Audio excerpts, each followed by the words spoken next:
everybody! Welcome to another version of our fantastic K-drama review. Yay! Yay! So we're starting a new one, and I'm sure you're gonna be like, but you have so many you haven't finished. Yeah, well, I don't care. Yeah. It's okay, I haven't even watched this one. I'm just sitting here because they're like, hey, come join us. So I'm like, okay. So, You're here for emotional support. I am! Go! Fighting! After Greatest Marriage, we need you. God. All right, so Okay, we're going to do that one later. Let's do this one first. this one first. We are doing After School, Lucky or Not. Technically the second season, but not exactly. Here's the funny thing. You don't need to know anything about the first one to watch this one. And that works for me because I haven't watched the first season either. Me neither. I'm here for the second season. All right, so we're going to go through this really quick. Really super fast. Because we don't need to know the first season, we're just not going to talk about it. Okay, just go. Here's the correlation between the first season and the second one. You have 4 characters that just happen to repeat. Bam, we're done. Drop the mic, we're done. All right. Okay, so we have the group Surprise, who is supposed to be the main 5 male characters, except Seo Kang-joon is filming something, so they replaced him with Han Ji-suk, which is actually the character's name, not the actor's, because I forgot to look. We also have a different female lead. Her name is Alice, and she plays Song Jae-hee. Yeah, Joo-hee? Joo-hee. Yeah. Joo-hee. All right. Listen, if you're going to go back and forth between the English, the Chinese, and the fake Korean name, because that's not really her Korean name, but she has one. It's all over the place. Okay, so we have one new guy, a new female lead. They're also magically somehow exchange students in China, which if you... Season 1, they were horrible in school, so they should have never made that program. Alright. Our repeats. We have Yoo-il, Gangmyeon, Tae-hwan, and Tae-oh. Don't get confused. They all kind of look alike, except for the one that does the weird head thing. But it's so funny because he's supposed to be the magical flower boy of them all, and that is Yoo-il, by the way. First of all, that you will be doing for the rest of your life. The more you watch the show, it's just everything will be this. This entire show is basically making fun of K-dramas, and the longer you watch it, the more you'll get it. In fact, we have our lovely homage to Ayers. Please tell me you saw the chubby kid that they decided to name Kim Tan. Oh yeah. Well, Kim Tan. Kim Tan. Yes, and this, oh man, okay, so at one point, dude walks into the gay bar, and he gets kicked out of the gay bar, and he's going, but hey, I have lots of money, let me stay here, and I just can't. First of all, that was the creepiest gay bar I've ever seen in my life.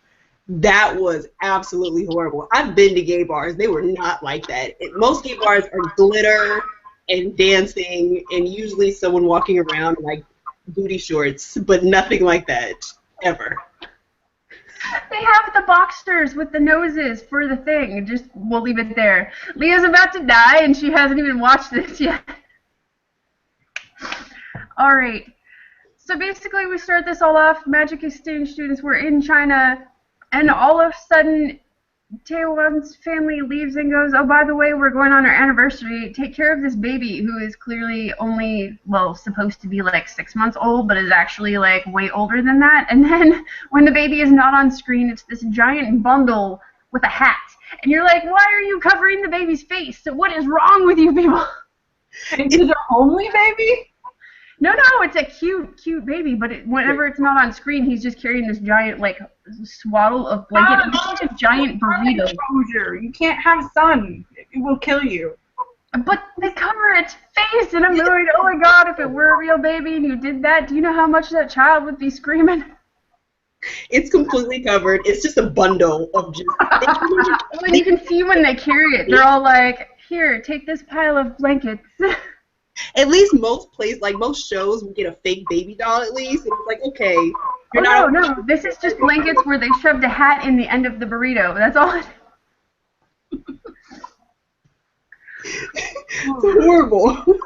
Alright, so there's this whole misunderstanding between the guys and Joo-hee about, I'm sorry, Leah, but about her pooping outside of a nightclub, which didn't really happen, but the guys were like, oh, hey, aren't you the poop girl? And now the whole school knows. So to try and redeem her name, she joins the Pick a Mission Club, which is at the beginning of the school year. They all write down missions, they put them inside a box, and you choose them at random without knowing what they are.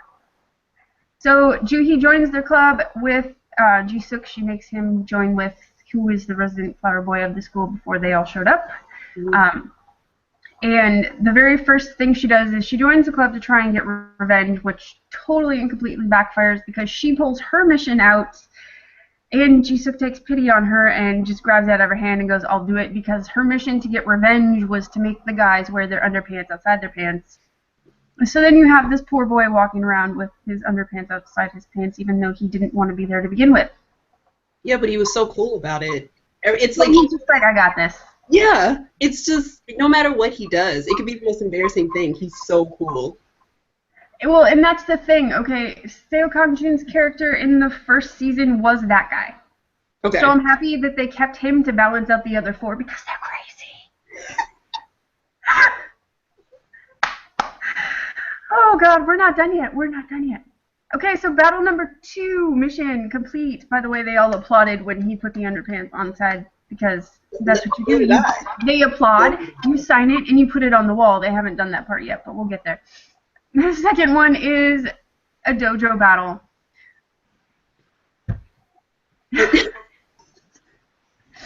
Alright, so they go to this dojo and they take on a girl and they all lose multiple times. So what do? They go the next step down and they fight kids. And the only way they can win is to hold this kid down and fart in his face. Oh, and that pretty much sums up how almost every episode so far. What kind of a show is this? This is the funny thing. It's a short series, so they're only like 15 to 20 minutes long. And like I was saying before, it seems totally insane, but by the end of all 13 episodes, you're like, oh my God, they actually had a point. Oh my God, there was a point.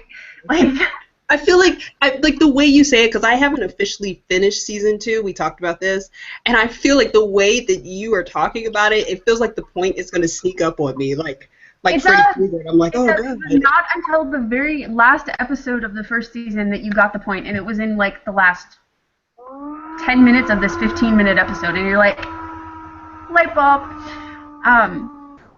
But my favorite thing about this whole dojo battle was the fact that they made it look like Street Fighter. And holy cameos, Batman. Their first boss that they had to fight was Hong Dan, the comedian. Yay!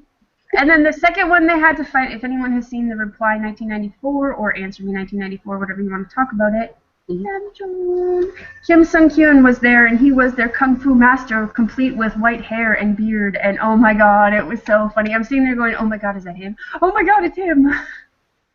It's him, and it's like, there was one scene where he turned around, and you could see, like, how bad the wig was. Yeah, no, it's all on purpose, and, like, the eyebrows are a different color, but they're the really long eyebrows, but they're a different color than the wig, and it's supposed to be on purpose. It's awesome. I love it.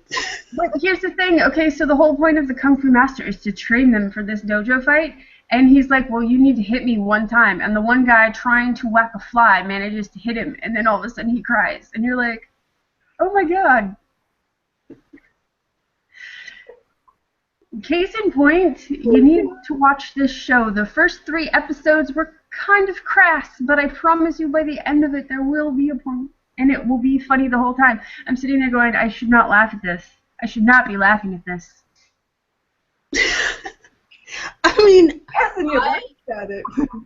I appreciate crass humor, so I was all down for it. I was all about it. Like, please, this is way down the line, but there's another episode, about 6 or 7 or something like that, and there's just the beginning scene. It's just so amazingly, it's like the thing that fan fiction is made of. It's amazing. So we're gonna hit that. We're gonna come to that, but just know. Be prepared. I mean, not only did we get to watch somebody get accused of pooping in public, then we get to see them inside this bondage gay bar and all kinds of things because people were giving the right name of the club, but the light went out, which you could still totally see what the letter was. But apparently, it's hard to tell Channel and Chanel apart if you don't speak English. Apparently. All right, until next time. If you've watched the show, tell us what you think in the comments. If you like season 1, if you maybe might start watching it. I don't know. It's a lot of fun. And they're only 15 I'm minutes. watching it now. Maybe I'll have something to say next time. But it's fun watching you die in your little box. They have laughter in the little box at the bottom of the screen. Oh, man. Alright, until next time, we will catch you all later. Bye!